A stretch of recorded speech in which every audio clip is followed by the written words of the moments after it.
personnellement, je n'ai perdu qu'une partie. D'autres ont tout perdu. Donc voilà. Et ça, franchement, c'est vrai que c'est grave. Tout était explosé. Quand j'ai explosé, c'est explosé. Là-haut, ben voilà, il suffit simplement de regarder jusqu'où l'eau arrivait. L'eau est arrivée jusqu'ici.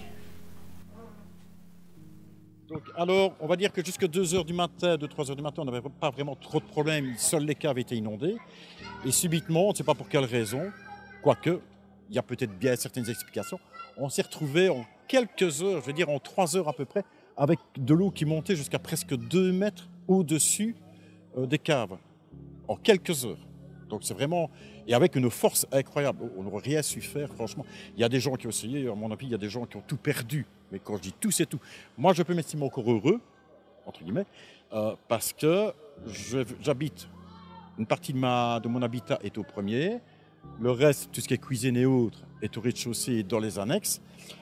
J'ai un locataire ici qui occupait 2 pièces. Lui, il a tout perdu. Il faut le reloger. Il dépend du CPS de Verviers.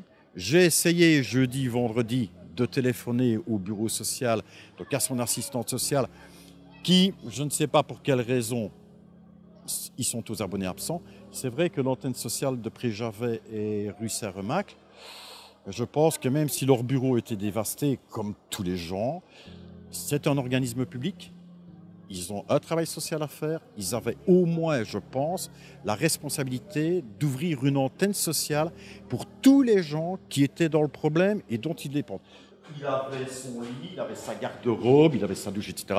Il avait de quoi cuisiner. Donc, c'est un monsieur tranquille qui a 59 ans. Eh bien, lui, il est totalement déraciné. Il ne sait pas où aller, il ne sait pas quoi faire.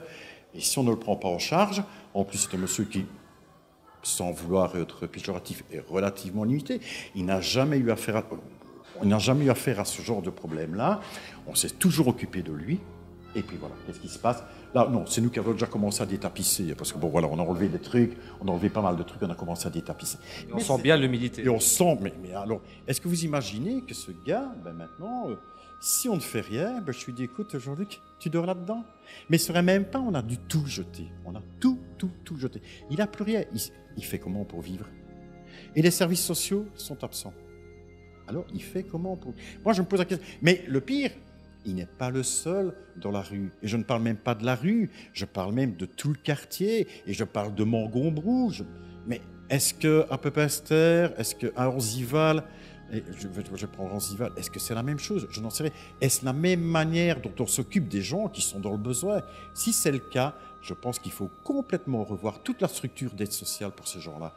Parce que ces gens ont été... Nous, personnellement, on a été livrés à nous-mêmes pendant 72 heures minimum. Quand je vais prendre le cas, par exemple, quand il y a eu une coupure d'eau, ça a été le bouche à oreille. On ne le savait pas. Il y a eu c'est un ex-beau-frère qui nous a prévenu qu'il avait dû monter aux urgences à l'hôpital parce qu'il avait bu de l'eau qui n'était plus consommable. On a dû lui faire un lavage d'estomac. Ici, quand on a coupé l'eau, il n'y avait pas de souci. On l'a su, le bouche à oreille. La rue n'était pas encore totalement inondée parce qu'on ne connaissait pas encore cette fameuse crue, je vais dire, le largage du trop-plein des différents barrages. Mais quand on a coupé l'eau, il n'y a pas eu une seule instance qui a pensé éventuellement à distribuer des berlingots d'eau potable. Et ils pouvaient le faire sur la place Saint-Remacle. Ça n'a pas été fait. Donc pendant 24 heures, les gens sont restés sans boire. Ceux qui n'avaient rien à boire, sont restés sans boire. Je ne sais pas si c'est quelque chose d'admissible. Je sais qu'il existe des régions ailleurs que chez nous en Belgique, où ça peut se passer, on va dire, moins bien.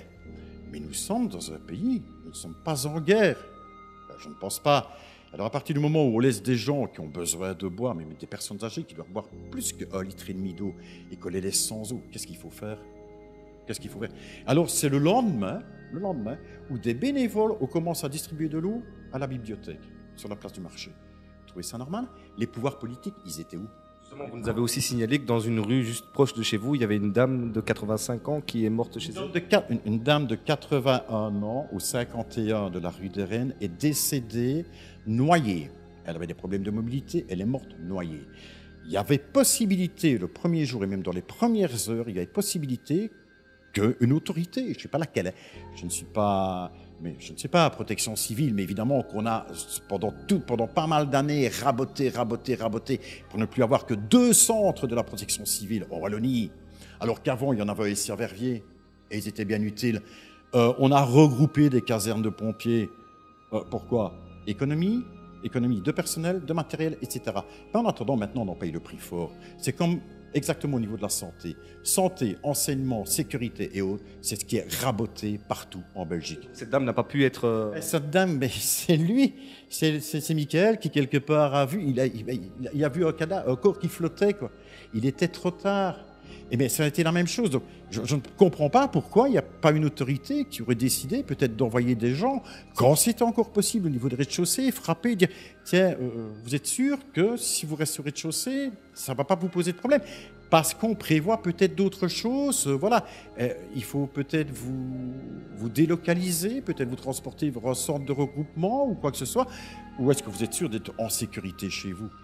Personne, on a vu personne, ce sont des bénévoles donc, envoyés par Michael, 2 jeunes, qui ont été une dame un peu plus loin, qui avait des problèmes de mobilité, et ils l'ont mise en sécurité, parce qu'autrement, si ça n'avait pas été fait, c'est encore une personne décédée en plus. Sur tous les décédés dans la région de Verviers, je ne sais pas combien, et je préfère ne pas savoir combien de personnes sont décédées par le manque de décision et de prise de pouvoir des autorités politiques et autres. Je pense qu'on aurait pu avoir un bilan nettement moins lourd, mais ce n'est pas le cas. Voilà. Et on va tout remettre à neuf, hein, mais ça me coûtait combien? Ça me coûtait combien? Et je doute de trouver un seul sens auprès de l'urbanisme et auprès de la ville de Verviers. Ça m'étonnerait très fort. À la limite, on m'emmerdera peut-être parce que quelque part, oui, mais vous n'avez pas mis ça, comme ça, comme ça, comme ça et comme ça. Ça, certainement, c'est ce qu'on va faire. Donc voilà. On passe peut-être à mes dégâts personnels. Bon, voilà, c'est pas... Je veux dire que, personnellement, je n'ai perdu qu'une partie. D'autres ont tout perdu. Donc voilà. Et ça, franchement, c'est vrai que c'est grave. Parce que, quelque part, moi, c'est vrai, j'ai 60 berges. C'est peut-être pas facile à rebondir, mais il y a des gens qui sont certainement plus âgés que moi et qui ont tout perdu. Mais je vais prendre un cas très simple. Voilà les compteurs. On nous a dit, les compteurs électriques, comme de gaz d'ailleurs, vous ne pouvez pas les réouvrir tant que quelqu'un, si les compteurs ont été immergés, vous ne pouvez pas les réouvrir tant que quelqu'un de chez Ores ou de chez Resa, pour le gaz, n'est pas venu contrôler vos compteurs. Oui, c'est bien. Nous avons un autre gros problème. Mercredi, je serais curieux de savoir quand les gens d'Ores vont venir contrôler mes compteurs, avant de pouvoir les réouvrir. Et quoi, ça veut donc dire que pendant 1 semaine, 2 semaines, 3 semaines, je vais vivre sans électricité, et les locataires vont vivre sans électricité aussi?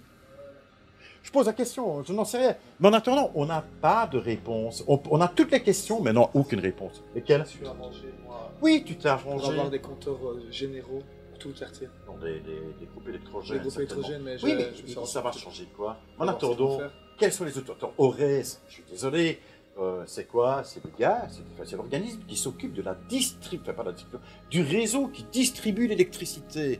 Or, vous prenez une facture d'électricité, je suis désolé. Ceux qui s'occupent de la gestion du réseau, ça coûte plus cher que nos consommations d'électricité. Alors je pense qu'à partir de ce moment-là, on est en droit d'avoir un service correct. Je suis désolé. Moi, quand je paye, je vais dire 100 € pour mes consommations électriques et que j'en paye 200 pour le réseau, pour le service qui s'occupe du réseau, c'est pas normal. Je suis désolé. Là, j'avais un four à micro-ondes grill qui était là à la colonne. Je peux le foutre à la poubelle, il ne sert plus à rien. En attendant maintenant, je vais faire comment? Si maintenant je ne prends pas des décisions pour essayer de m'en sortir, pour savoir manger, peut-être pour avoir de l'eau chaude, me laver, etc. Je fais comment? Qui va m'aider? Les services publics? Honnêtement, je préfère pas, parce que dans 2 ans, je me lave toujours à l'eau froide dans mon évier. Voilà. Et alors le pire, maintenant, je n'en veux absolument pas au corps de pompiers. Là où j'en veux, c'est au pouvoir politique qui a décidé quelque part de restreindre toutes ces casernes, tous ces gens qui servaient finalement. Je suppose que ce n'est pas de leur faute, enfin, j'espère en tout cas que ce n'est pas de leur faute, c'est une centralisation de plus en plus de tous les services d'aide à la population, de manière à faire des économies. Et oui, les économies, c'est vrai. Maintenant, c'est vrai aussi, peut-être, je ne sais pas combien de personnes sont décédées, j'en sais rien, mais on va peut-être supposer que si sur les 30 décédés, il y en a peut-être 15 qui sont décédés, ben ça fera des pensions en moins à payer, ça fera des frais médicaux en moins à payer, ça fera des frais pharmaceutiques en moins à payer, et ça permettra en plus à l'État d'encaisser des droits de succession pour autant qu'il y en ait. Ça, par contre, ça va vraiment les intéresser. Et je vous garantis que les notaires et qu'au niveau du ministère des Finances, ils vont veiller à ça de très près.